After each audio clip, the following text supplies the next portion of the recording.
So anyways, going, on our little tangent there, Dracula the Undead, be it good, bad, or indifferent, is, kind of dragging a lot of things into the story. That to me, it just seems like an attempt to cash grab on the original book, and just because it's written by a relation of Bram Stoker doesn't mean it's good or original. Exactly. So, No. So I think that happened with Tolkien too. He had a nephew who printed things. Once he posthumously when he. Right. Yes. It happens. Yeah. It happens, and I mean, maybe the story's good. I don't know. Just reading sort of the synopsis of it, it seems a little bit crazy. But let's talk about Dracula, because again, the novel itself. Why should people read Dracula, or should they read Dracula? Good question. As I say, I found it to be a very dry read.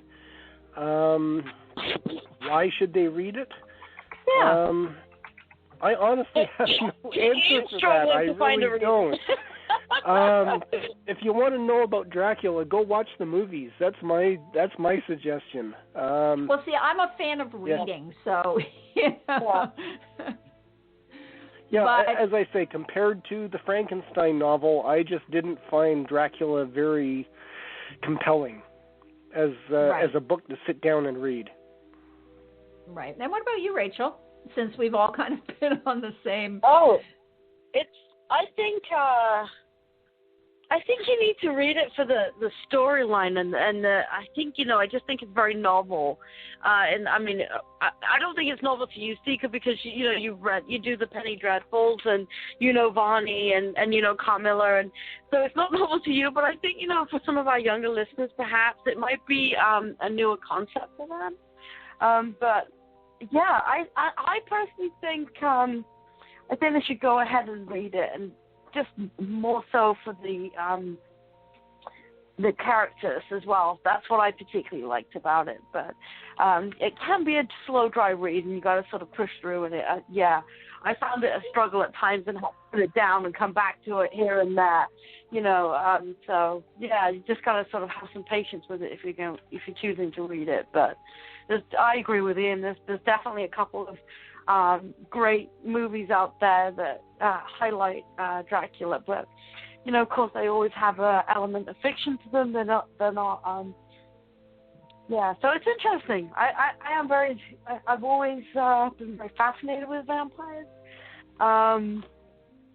Reading Bram Stoker's Dracula was my first interactions with the notion of a vampire, and I think it will be for a lot of people too.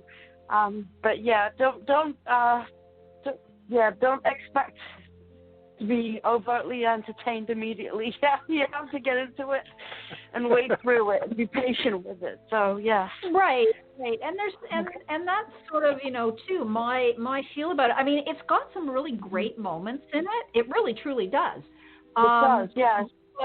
But there's a lot to get through before you get to those moments, whereas I don't know, you're right, like Frankenstein is just compelling from like the first page, right? There's just something about that book that just makes you go, wow, I want to just keep reading this. And with Dracula, as much as I love the classic story, I love that Stoker kind of brought the idea of all these vampire concepts together and used, Vlad Tepes as a rule, sort of as a model for Dracula, but pulled on some of the Penny Dreadfuls that were out there and some of the other, stories and actual folklore.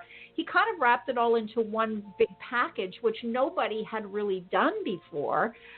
Varney is probably the closest, but at the same time, it is hard to get through. There are just parts of it where I literally wanted to stick pins in my eyes. Because it is. It gets boring. It does. It was very boring. And the language too, right? I think what was happening at this point is we're at 1897 here. The vernacular, the way that people spoke had changed. Yet Stoker was still writing in that style that was more indicative of Dickens in the 1840s and the 1850s.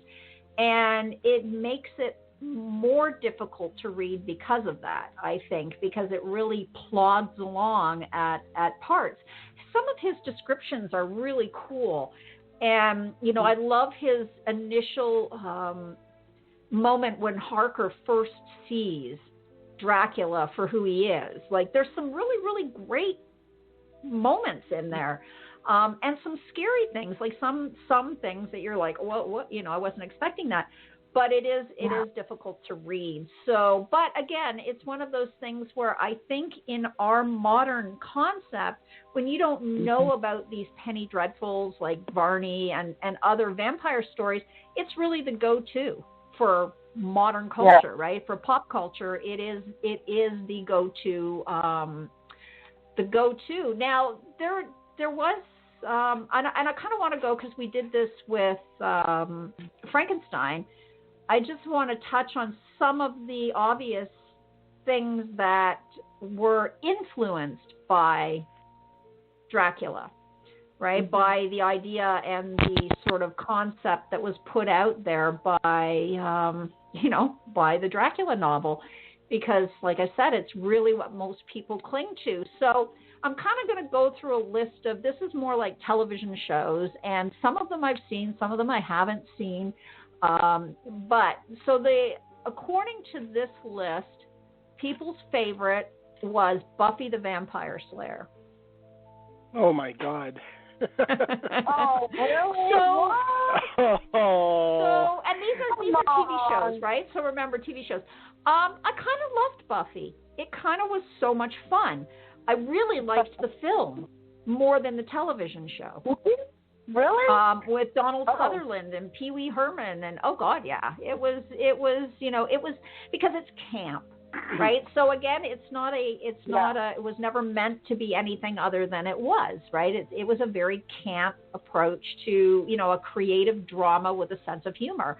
And I don't know, I found Buffy kind of fun. I didn't watch all of it ever, but I sort of thought it was kind of fun. Dark Shadows. The original Dark Shadows, the soap opera, horrible, horrendous. I know people love it, and I've tried to watch it, and I'm just like, this is so badly written. It's just, you obviously can't judge it by today, right? So it's got that very cheesy feel to it. But it was kind of a cool concept in the time when it came out in the 1960s, sort of, to do a soap interesting opera. Note with that series. Jonathan Frid, who was the vampire Barnabas in that. Collins, Barnabas Collins. He was from right here in Hamilton. He was, originally from Hamilton, which was really a cool sort of thing. And to be I understand, he's passed away a few years ago now. Yes, he did, yeah. But I understand after he retired from his acting career, he actually moved back here. Yeah, I heard that too, yeah. So he did move back to Hamilton, yes. Yeah, so kind of an interesting thing. And we should note too with that the hilarious House of Frightenstein, which of course had the Count and Mini Count and all of those fun things, was filmed in Hamilton as well. And most of the characters were played by Billy Van, who was a brilliant comedic and character actor. And Rachel, if you've never seen the hilarious House of Frightenstein, go online and look up some of the episodes and watch them. It was written for kids, and it was so well done. I mean, I remember getting up and in the morning and catching it, or coming home. I think it was on in the morning when I was a kid. It was in the morning. It was on like 7:30 in the morning, and it was like a half-hour show, but it was so much fun. It was just, the characters were so well done, and the makeup for the time, like the makeup and everything, phenomenal. Like for a show that was made at a little tiny studio in Hamilton in the off season. And one note too, I do know somebody an acquaintance, who was lucky enough at that time to have bedtime stories read to her by Vincent Price. So when Vincent Price came in to shoot his snippets on Hilarious House of Frightenstein, he stayed at her grandfather's house in Waterdam. Oh, very cool. And she got bedtime stories read to her by Vincent Price. How freaking cool that is that? Amazing. Wow, oh my how cool is that? Wow, that is like the coolest story ever. Yeah, it's really cool. I mean, I would be like, wow, you know, how many people can say Vincent Price read them stories when they were a child, right? Bedtime stories. Yeah, no, me neither. So the next show that people really liked was Angel, which was a spin-off from Buffy. I don't think I ever watched Angel, but many people probably did. And I think that was more, you know, vampire-y than Buffy. I don't know. I think he was still a vampire in it. Anyways, then we have The Vampire Diaries. Sorry, no, can't stomach it. It's right up there with Twilight for me. True Blood. Did any of you guys watch True Blood? No. Mm-hmm. No? I haven't heard about it. I should have by now. Well, True Blood had its moments. When it first came out, I really loved the first 2 seasons. By season 3, I was getting concerned for the show because it follows it's novels, right? And so it's following sort of the novels as each season goes. I will say I was horribly disappointed to find out that Sookie was half fairy. I was just like, oh God, no, we're not going down that road.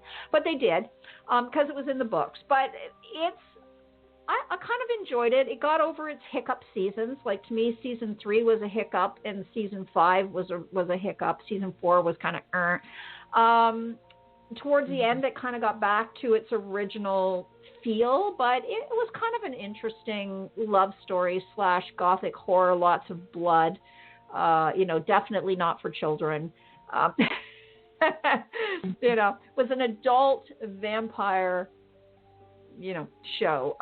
Forever Night, oddly enough, my hubby was on that show, Forever Night, filmed in Toronto, which was a vampire who solved crimes. So my husband had a number of roles on that film, in that TV show.